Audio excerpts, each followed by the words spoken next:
नमस्कार किसान मित्रों, मैं प्रशांत शर्मा खेती किसानी चैनल में आपका बहुत बहुत स्वागत करता हूं। खेत में तालाब बनाते समय ये 4 सावधानियां ज़रूर रखें। यदि ये 4 सावधानियां आपने नहीं रखी तो आपको तालाब बनाने के बाद बहुत दिक्कतों का सामना करना पड़ सकता है। सबसे पहली सावधानी तो ये है दोस्तों कि जब भी हम तालाब बनाएं तो उसका जो शेप है, उसका जो आकार है, वो हमें चारों ओर से स्लोप बनाना चाहिए। जैसा कि एक कटोरी होती है, कटोरा होता है, उसी प्रकार का शेप हमें बनाना है। मतलब चारों ओर से अपन को स्लोप देना ज़रूरी है। तो जेसीबी मशीन के ऑपरेटर को हमें विशेष तौर पे ये बता देना चाहिए कि हमको स्लोप बनाना है।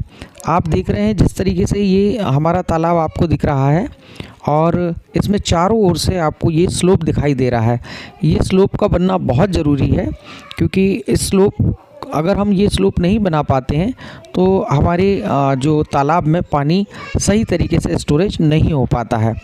दूसरी सावधानी हमको ये रखना है मित्रों कि जब बारिश में खेत का पानी बहकर तालाब तक लाने का जो हमारा प्रबंधन है वो बहुत अच्छा होना चाहिए।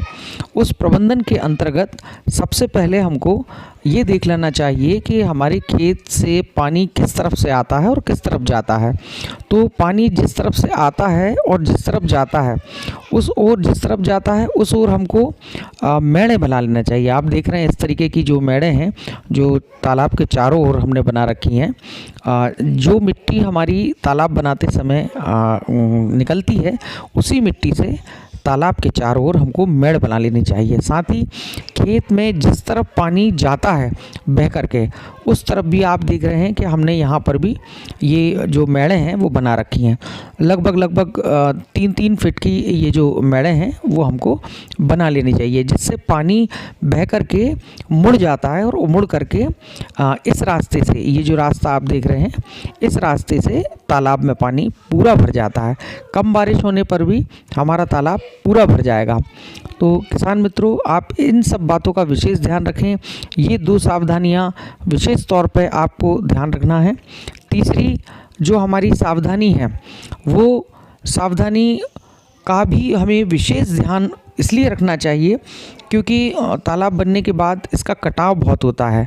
तो कटाव को रोकने के लिए, जैसा कि आप देख रहे हैं, ये कटाव हमारा जो हो चुका है, ये हमारी एक असावधानी के कारण हुआ था। अब हमने वो सावधानी रखना शुरू कर दिया है कि तालाब की जो चारों ओर जो हमने मेड़े बना रखी हैं, उन मेड़ों पर हमको मजबूत जड़ वाले पौधे लगा देना है बारिश के समय। तो जिससे इसका जो कटाव है वो बिल्कुल नहीं होता है, क्योंकि वो जो पौधे हैं वो हमारी जो मिट्टी की जड़ को पकड़ लेते हैं, जिससे बारिश के पानी के कारण या गर्मी, बहुत तेज़ गर्मी के कारण वो जो मिट्टी गिरती है तालाब की ओर और तालाब धीरे धीरे करके पुर जाता है, ऐसी शिकायत नहीं आती। इस प्रकार से आप देख रहे हैं कि ये जो हमारा तालाब है, इसके चारों ओर हमने प्रयास किया है कि हम मजबूत जड़ वाले जो पौधे हैं उन्हें लगाएं और उनको संरक्षित करें, जिससे उनकी जड़ जो है मिट्टी को पकड़ ले और हमारा मिट्टी का कटाव नहीं हो सके। साथ ही साथ जो हमारा चौथी सावधानी है मित्रों, वो चौथी सावधानी हमें रखने के पहले, ये जैसा कि आप देख रहे हैं कि ये जो मजबूत जड़ वाले, जैसे ये अरहर का पौधा हमने लगा रखे हैं काफ़ी सारे, तो ये सारे पौधे हमको ये तीसरी सावधानी के अंतर्गत, जैसे ये बबूल का पौधा लगा है तो हमने इसको नहीं निकाला है, नहीं काटा है। ये जो मिट्टी का कटाव है ये पूरी तरह रोक देता है और इस प्रकार का जो हमारी जो ओले गिरी हैं इस तरफ से, वो आपके साथ जो समस्या है वो बिल्कुल नहीं आएगी। साथ ही साथ आपको ये विशेष और सावधानी रखनी है कि यदि ये जो मिट्टी का कटाव बढ़ जाता है तो हमारे ये जो आप देख रहे हैं इस प्रकार की दरारें आ जाती हैं और ये दरारें हमको इतने क्षेत्रफल में हमको खेती नहीं करने देती और नए नए जो है रास्ते तालाब में पानी जाने के बनते हैं, जिससे मिट्टी का कटाव बढ़ता है और तालाब का आकार बढ़ता जाता है और हमारी जो खेती की ज़मीन है वो थोड़ी कम होती जाती है धीरे धीरे।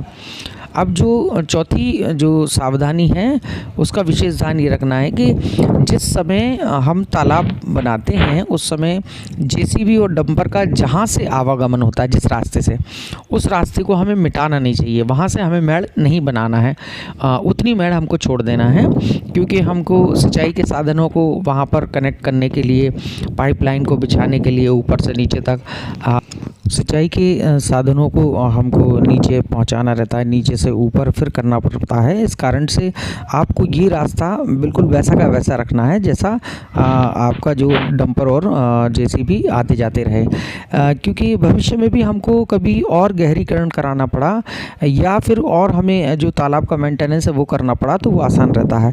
हमारी यदि सलाहें आपको अच्छी लगती हैं तो कृपया हमारे चैनल को सब्सक्राइब करें। बहुत बहुत धन्यवाद। जय हिंद।